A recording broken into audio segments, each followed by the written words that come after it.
ලීකොනි ඇවිල්ලා කිව්වා ඔබගේ ආගම ඔබගේ ජාතිය ගෙදරින් තියන්න. ගෙන් එළියට බහින්න හැමදිනම මනුෂ්‍යත්වයේ මතු කරගෙන රට ගොඩ නගන්න. கௌதம் புத்த பகவான் நீ செய்யும் அனைத்தும் விதியாக உன்னை பின்தொடரும். மேலே எடுத்த மூச்சை கீழே விட்டாதான் தெரியும் நீ நான் உயிரோடு இருக்கின்றோம் என்று சொல்லி வாழுகின்ற ஒரு நிமிடம் மதம் கடந்த மனிதனாக வாழ்.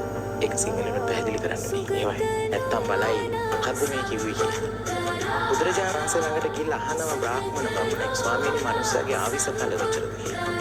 අපේ ස්වාමීන් වහන්සේලාගෙන් බුදුරජාණන් වහන්සේ අහනවා කියන්නකො බලන්න මනුස්සයාගේ ආවිස කාලය කොච්චරද කියලා. 100 200 වගේ කියනවා. ඒක අහන් ඉඳලා බුදුහාඳුරු දේශනා කරනවා. මනුස්සයාගේ පසුපසු කර්ම එනවම තමයි. ඔබ කළපු දේවල්, කියපු දේවල්, කරපු දේවල් ඔබගේ පසුපසු එනවා. ඒවා නවත්තන්න වෙනස් කරන්න පුළුවන් නායකයෙක් මේ ලෝකේ බිහිවෙලා නැහැ. කර්මයේ පසුපසු ආවන ඔබ උඩට ගත්ත උස්ම ටික පල්ලෙහාට දාන්න බැරි වුණොත් එතනින් ජීවිතේ තිය. ඒක දෙමළෙම කියනවා බුදුරජාණන් වහන්සේ කියපු දෙත් අපි අහනවා.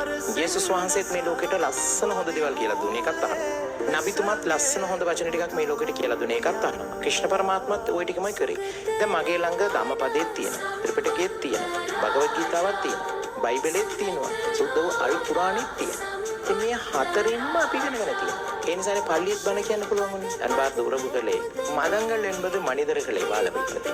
மனிதர்களோடு பிரச்சனைப்படுவதற்கோ மனிதர்களை விரோதியாக பார்ப்பதற்கோ ஒரு மதம் இருந்தால் அப்படி ஒரு மதம் இந்த உலகத்தில் தேவையில்லை. உங்கள் மார்க்கம் உங்களுக்கு, எங்கள் மார்க்கம் எங்களுக்கு. அதை தாண்டி நாம் எல்லோரும் எல்லா மார்க்கங்களையும் படிக்க வேண்டும், புரிந்து கொள்ள வேண்டும்.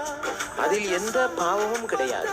எங்களுக்கு பாடசாலையிலே தமிழ் ஆசிரியரும் கற்பிக்கின்றார், முஸ்லீம் ஆசிரியரும் கற்பிக்கின்றார். அதை நாங்கள் கற்றுக்கொள்கிறோம். අපේ ආගම අපට ඔබේ ආගම අපට එතනින් එයා සියලු ආගම් වල තියෙන දේවල් අපිට දැනගන්න ඕනි. ඒවයි හොඳ දේවල් ගන්න ඕනි. එහෙම පවක් වෙනවා නම් ඉස්කෝලේක කතෝලික ටීචර් කෙනෙකුත් අපිට උගන්වනවා. බෞද්ධ ගුරුවරයෙකුත් අපිට උගන්වනවා. ඒතකොට මේ දෙන්නගෙන් අපි ඉගෙන ගන්නවා. ඒක පවක්ද?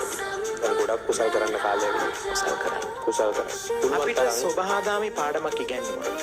අනවශ්‍ය විදියට අවුරුදු 35ක් මහා යුද්ධයක්.